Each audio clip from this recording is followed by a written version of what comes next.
I still remember the smell of the office on my first day, fresh paint, polished desks, hot coffee. It felt like a dream.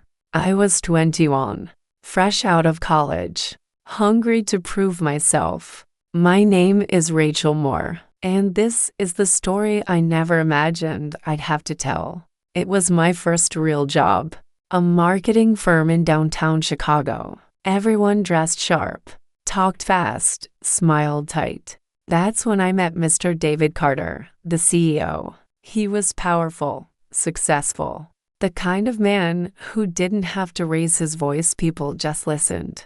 Late 40s, perfectly tailored suits, shoes that probably cost more than my rent. The way he looked at people made them stand taller, speak better. On my third day, he walked past my desk and said, "You're not like the others. I see fire in you." I blushed like a fool. I thought he meant it. And for a while, he acted like he did.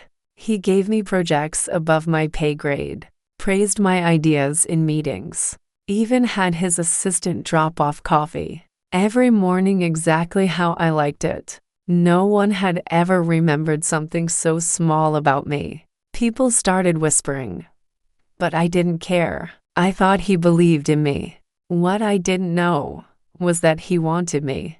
It started slowly. He'd linger when we spoke. His compliments got softer, closer. He asked about my weekends, my relationships, my dreams.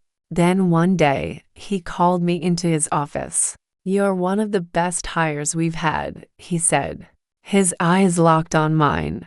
"But if you really want to grow, you'll need to put in extra hours. The kind of hours no one talks about." I swallowed hard.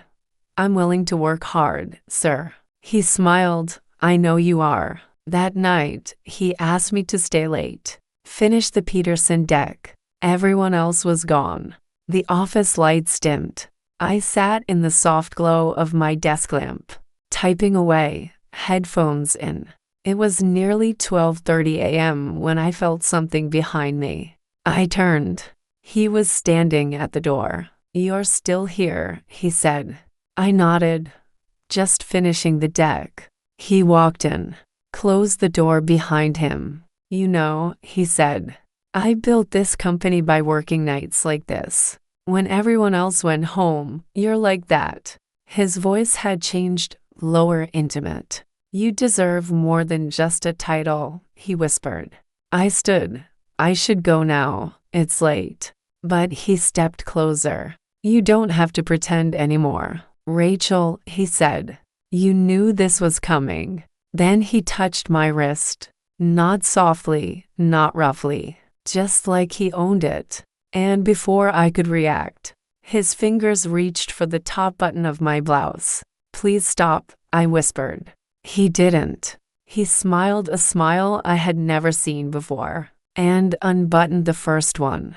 That's when his phone rang. He stared at the screen, muttered something under his breath, and walked out.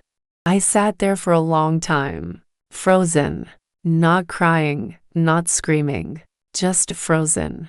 Then I grabbed my coat, buttoned it high, and walked home in the rain.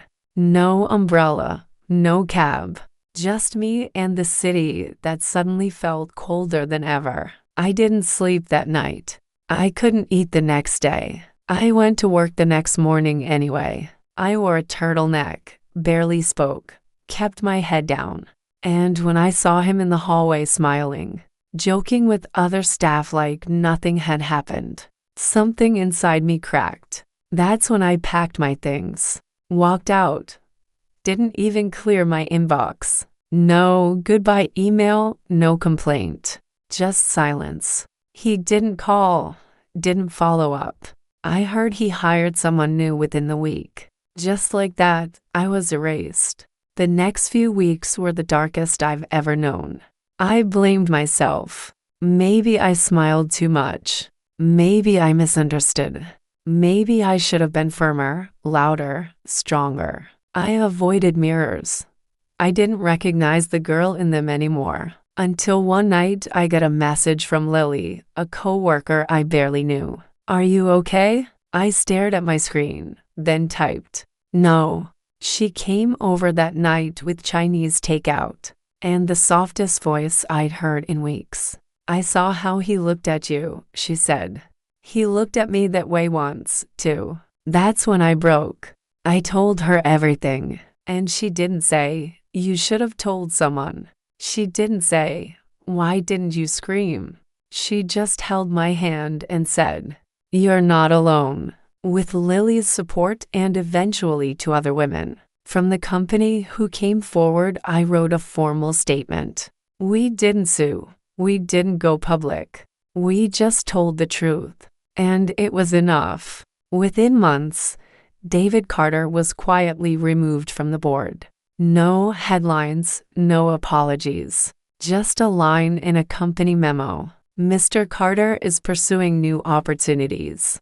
But for me, it wasn't about revenge. It was about reclaiming my voice. It's been 3 years now. I never went back to corporate life. Instead, I started something new. I run a small mentorship program for young women entering the workforce. We meet every Saturday at a community space on 8th Street. We talk about ambition, about silence, about what happens when power meets innocence. And I tell every single girl who walks through my door, you do not owe your success to anyone who disrespects your soul. I don't wear turtlenecks out of fear anymore. I wear them when I want to feel powerful. You might be reading this, thinking this could never happen to you. You might be wrong. Sometimes it's the people we admire most, who cross lines we never expected. But here's what I know now. What breaks you doesn't have to end you. You can walk away. You can rebuild. You can write a new ending. And sometimes the hardest nights lead to the brightest mornings.